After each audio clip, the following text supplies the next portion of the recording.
Thank you all very much for coming out for what I think is an important occasion. And let me begin by thanking Liz Schuler, who is the president of the AFL-CIO, representing 12.5 million workers throughout our country. Liz will be speaking in a moment. We thank her for all that she is doing. Let me also thank Mary Kay Henry, the president of SEIU, who represents over 2 million workers, and Mary Kay will be speaking in a moment as well. And let me thank Heidi Scherholz, the president of the Economic Policy Institute, for being with us this morning. I'm not sure how many people she represents, but she's a good economist. Let me thank the workers who are here this morning: Tara Thompson, Elsa Cecilia Galvin, and Mama Cookie Bradley. The reason that we are assembled here this morning is not complicated. In the year 2023, in the richest country in the history of the world, nobody should be forced to work for starvation wages. That's not a radical idea. If you work 40, 50 hours a week, you should not be living in poverty. It is time to raise the minimum wage to a living wage. And as chairman of the Health, Education, Labor, and Pension Committee, that is exactly what I intend to see happen. Today in America, it is unacceptable that while the richest people become much richer, over 60% of our people are living paycheck to paycheck. And everybody up here, I grew up in a family that lived paycheck to paycheck. Everybody here knows what that means. Your car breaks down, your kid gets sick, you're suddenly in a financial disaster. This should not be happening in America. Let us be clear, and I don't think there's any debate about this. Nobody in this country can survive on $7.25 an hour. And maybe some of my colleagues in Congress might want to live for a month on $7.25 an hour and see what that's like. You can't make it on $9 an hour. You can't do it on $12 an hour. We need an economy in which all of our workers earn a living wage. It is not acceptable today that nearly 35 million American workers earn less than $17 an hour. Further, it is a national disgrace, and I want you all to consider this. The minimum wage in this country, Congress has not passed a minimum wage increase since 2007. World changed a little bit since 2007. Congress has not acted 16 years ago. Yes, now is the time to raise the minimum wage. And let's be clear, this is not a radical idea. The overwhelming majority of Americans support raising the minimum wage to a living wage. Doesn't matter whether you're a Democrat, Republican, or independent. People support and understand that workers need a living wage. And this is not only what polls tell us. The pollsters go out to, we raise the minimum wage, people say yes. It is also what we are seeing in state after state. As a result of years of congressional inaction, cities and states all across the country are taking the low-wage crisis that we face into their own hands, doing the right thing, and raising their minimum wage. In November of last year, nearly 60% of the people in Nebraska is not generally known as one of the most progressive states in this country. 60% of the people there, a state with a Republican governor and 2 Republican senators, voted to raise the minimum wage to $15 an hour. And I thank the people of Nebraska. But it tells you that this is not a red issue, not a blue issue. It's an American issue. In November of 2020, 61% of the people in Florida, a state that Joe Biden lost by more than 3 points, voted to raise the minimum wage to $15 an hour. Today, 13 states in America have approved a $15 minimum wage. And you know what? As a result of inflation, $15 an hour back in 2021 would be over $17 an hour today. So I am delighted to announce this morning that on June 14th, the Senate Health Committee will be marking up a bill to raise the minimum wage to $17 an hour over a 5-year period. Now it gives me a great deal of pleasure to introduce Tara Thompson. Tara is a service worker from Utahville, South Carolina. Tara, thanks very much for being with us.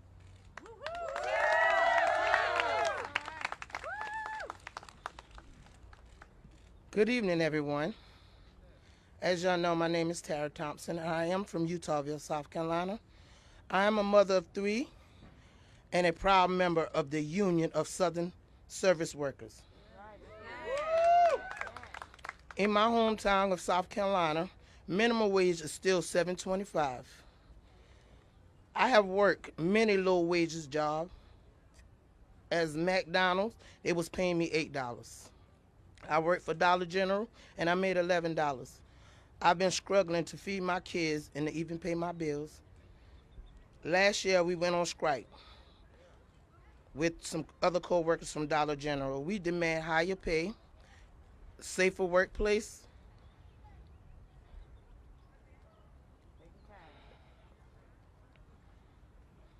and not to be left alone in the store. See, low wages normally go along with unsafe work conditions and no voices on the job. Now I have a new job. I work at 547 King Street in Charleston, where I make $17 an hour for the first time in my life. Making $17 is finally taking some of the pressure off of me. I still struggle to support my family, but I'm finally able to pay my bills on time. But I have to drive an hour and a half to Charleston to work, and also walk 4 blocks just to get there. All the jobs near my home in Utahville, South Carolina, is only paying very low wages. That's why we need to raise minimum wages across the board. The fight is not over. I will keep speaking up to demand fair minimum wages. I will keep organizing with other workers across the South to turn these jobs into good working union jobs. I thank y'all today. All right. This is a woman, as are the others, of great courage. And I want to thank Tara. I want to thank you all for you're doing for millions of workers throughout this country. Thank you. Our next speaker is Elsa Cecilia Galvin. She is a worker leader with Dreamer Mothers in Action. Elsa?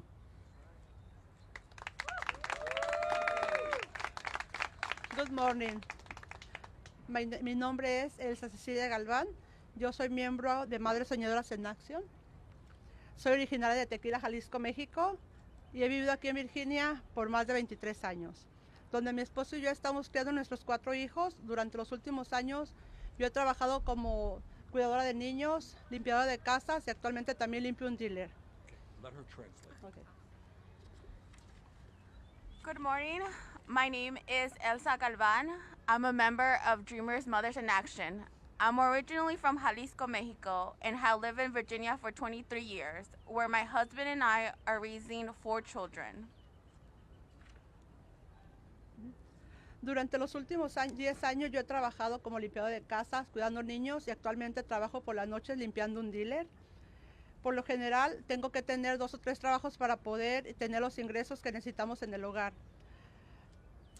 Over the last 10 years, I have worked as a house cleaner and a child care worker. I usually have to work 2 or 3 jobs at one time to make enough.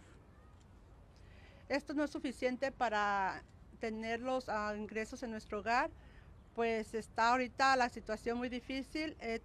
No tengo un seguro médico, he tenido que pasar por implantes dentales y que es algo muy caro. Even with working multiple jobs, I am still struggling. Right now, I do not have health care, and I'm currently going under dental procedures that are expensive.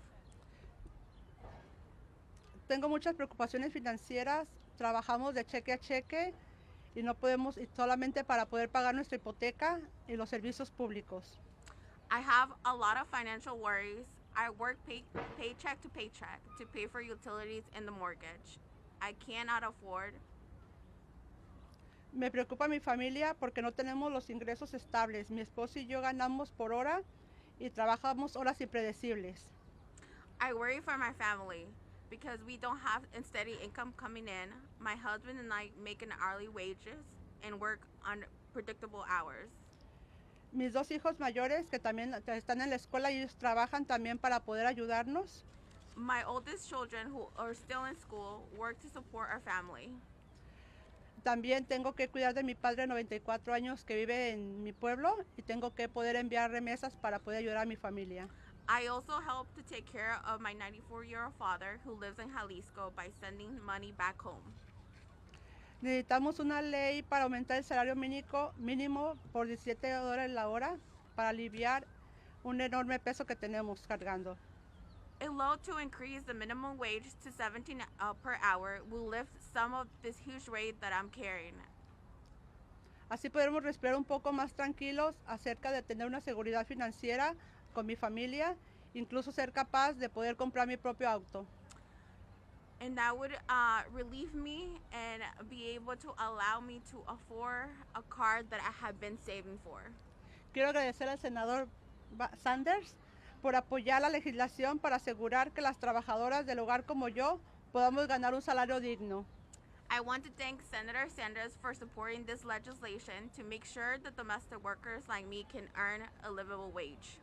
Es especialmente importante porque los trabajadores domésticos fuimos abandonados intencionalmente cuando se creó el salario mínimo federal en la década de 1930. It is especially important because domestic workers were intentionally left out when the federal minimum wage was created in the 1930s. Y se tomó hasta la década de 1970 para que los trabajadores domésticos finalmente se incluyeran. And it took until 1970s for domestic workers to finally be included. Esta legislación nos ayudaría a arreglar este legado de exclusión. Muchas gracias. This legislation will help fix the legacy of exclusion. Thank you.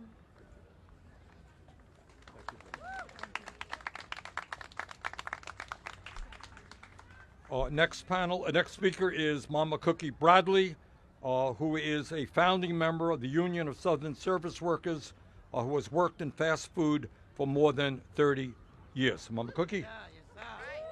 All right. Good morning, everyone. How's everyone today? Hi, my name is Mama Cookie Bradley. I'm a home health care worker and a member of the Union of Southern Service Workers. Yes, sir. Yes, that's right. I have been with Fight for 15 and a union for many years.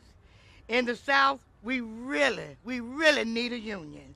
And along with them unions, we need fair wages that we can actually build our lives on. In the South, minimum wage is still sitting at $7.25. It hasn't gone up in over 14 years. But the cost of living is getting higher every day. I mean, higher every day. We need federal minimum wage raised. We need it. As a home health care worker, I make just $12 an hour. I worked in fast food for over 30 plus years, and I never made $15 an hour. And now 15 isn't even enough for what we're going through today. Workers in my city, Durham, North Carolina, we can't even afford health care because we can't make the wages. We can't get fair housing, affordable housing, because inflation is higher. We need to raise federal minimum wage. Let me say that again. We need to raise federal minimum wage. I fight so hard so the generations like this young lady here at 17 is working hard already won't have to fight and struggle as hard as I've had to fight all my life at 64 years old and I'm still working. We have to keep fighting. We have to keep organizing because every worker has the right to fair pay and a union. Thank you so much. I appreciate it.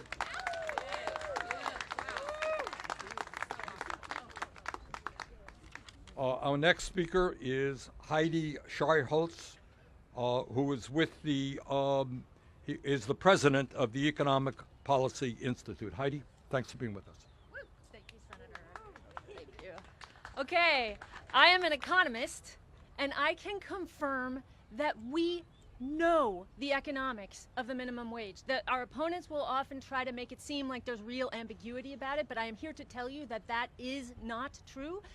The economic impacts of minimum wage increases are one of the most studied things in the entire field of economics. And the weight of that evidence shows that minimum wage increases, they raise the wages of our lowest wage workers, they reduce inequality, they reduce poverty, they reduce child poverty, they reduce gender wage gaps, they reduce racial wage gaps, because black and brown workers, due to the broad impacts of structural racism on our labor market, are disproportionately concentrated in the lowest wage jobs who will see a raise when the minimum wage goes up. Raising the federal wage floor disproportionately helps workers in this country's lowest wage regions, like the South, who have been left behind as other states have raised their minimum wages. The minimum wage also has broader positive effects. For example, it improves infant health. It reduces child abuse and teen pregnancy. It reduces suicides. It reduces recidivism for former prisoners. And I will be remiss if I don't mention that raising the minimum wage does all of this without causing substantial job loss. It does, however, reduce job turnover, and that's good for productivity, that's good for employers and consumers. Okay, so we have all that, but somebody may still ask, all right, but haven't wages for low-wage workers naturally grown in the tight labor markets of the pandemic recovery? Yes, they have.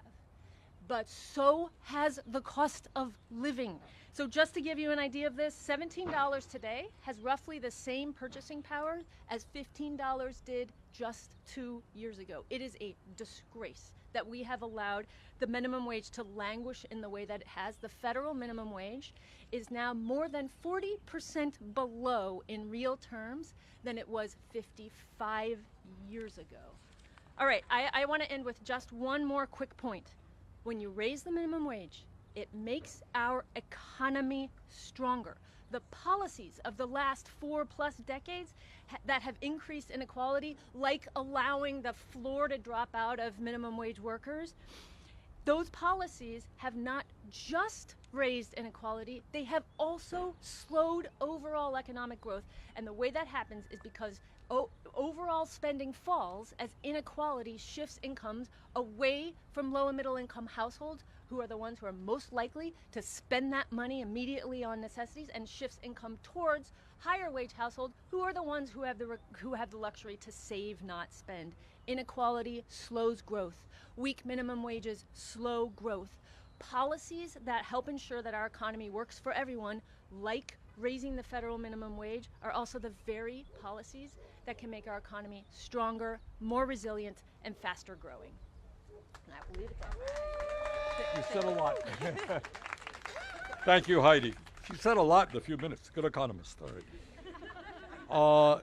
Liz Schuler is the president of the AFL-CIO, representing 12.5 million workers. Liz? All right. Thank you, Senator. Awesome. I don't know about you. It's a little cool out here. It's a little breezy, but I'm feeling the fire. Are you feeling the fire, Senator? I'm feeling the heat because the workers, Elsa, Tara, Mama Cookie, said it best. And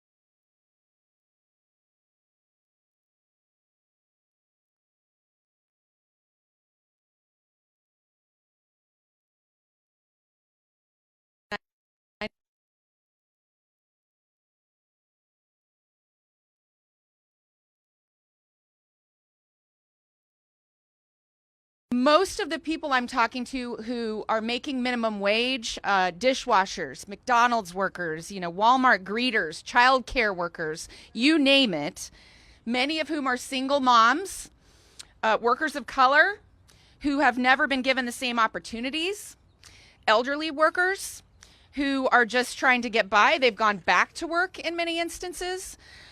Here is what they tell me. I can't afford food for my kids. I can't afford to see a doctor when things go wrong. I work 40 hours a week and I can't afford rent on a one-bedroom apartment. I might be evicted.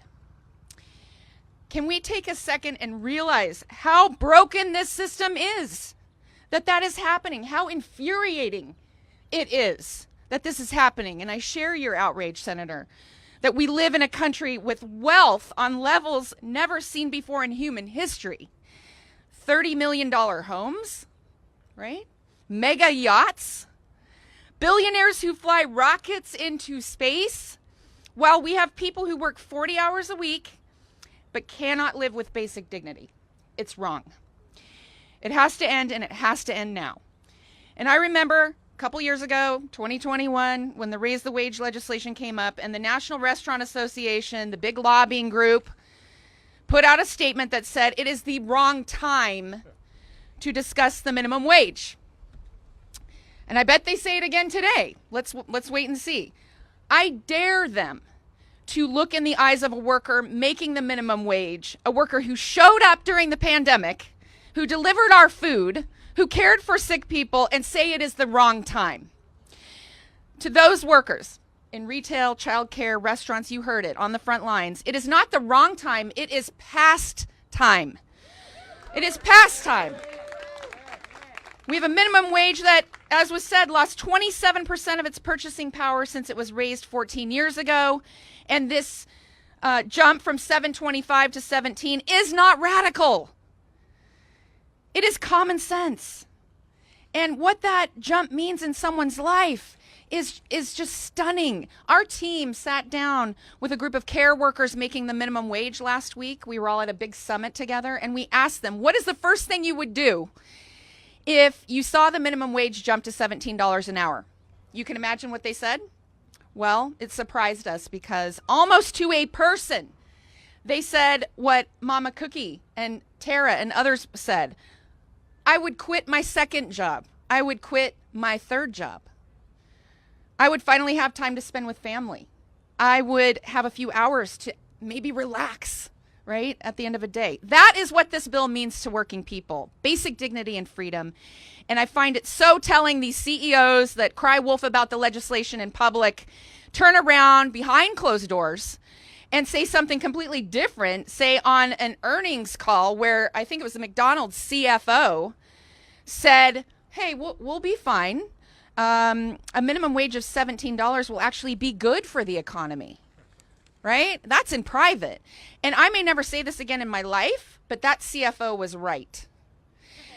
Listen to a CFO like that, right? When we put money in the hands of working people, when we give workers the basic dignity they deserve, it means economic growth, as Heidi said. It means better lives, and it is good for everyone. And the AFL-CIO is so proud to stand with the workers you see here today, workers all across this country, Senator Sanders and others, right alongside you fighting today and every day until we get this passed. We're going to get this done. Thank you. Thank you. Last but certainly not least, Mary Kay Henry is president of the SEIU. Mary Kay? Thank you, Senator Sanders. Thank you for being a champion. Thank you for taking this minimum wage bill and making Congress debate it one more time. We need to raise the minimum wage in this country once and for all. I agree with my sister, Liz Schuler. It is way past time. And when we fight together, we win. When we fight together, we win. When we turn out the vote, we win. And we are going to be watching any congressperson, senator, or in the House that dares to say that they are not going to vote yes for Senator Sanders' bill, because they need to be held accountable at the ballot box. And we understand that we stand on the shoulders of some brave fast food workers in New York who dared to dream in November of 2012 and demand 15 and a union. And at that time, the debate around the minimum wage was between $9 and $10. And they were scoffed at and laughed at. They were spit on. And over the course of time, you heard Senator Sanders talk about how employers have raised the minimum wage to 15. Many states have raised it. We've had cities raise it. In the South, we've gone to 15. But what happened? White state legislatures overrode the ability of those cities to raise wages by saying it can only happen at the state level. And that's why federal action is necessary for tens of millions of Americans. We now are going to stand with Senator Sanders in pressing for the $17 minimum wage, and we're going to keep organizing because every worker in the South, Mama Cookie, also deserves to take that minimum wage, get into a union, and bargain wages beyond that minimum so that everybody can do better in this country. So thank you, Senator Sanders, for being a champion. We are going to be an army with you. We are going to make those votes happen. And if they don't, they're going to get ejected in November of 24. Thank you all very much. Thank you, Mary Kay. You know, I want to thank Mary Kay and Liz and Heidi for their remarks, but mostly I want to thank all of the people behind me. These are the folks who keep our economy going. And these are heroes and heroines who are standing up not only for themselves, but for their kids and for future generations. Frankly, it is embarrassing for us to be here today and have to talk about a reality where people need to work 2 or 3 jobs to put food on the table for their kids. At the time, as Liz mentioned, when you have billionaires who don't know what to do with their money, buying yachts, going off into outer space. So the time is long overdue when we create an economy that works for all of us, not just the few. And this legislation is the beginning to do just that. Thank you all very much. Okay, media have any questions? Yeah.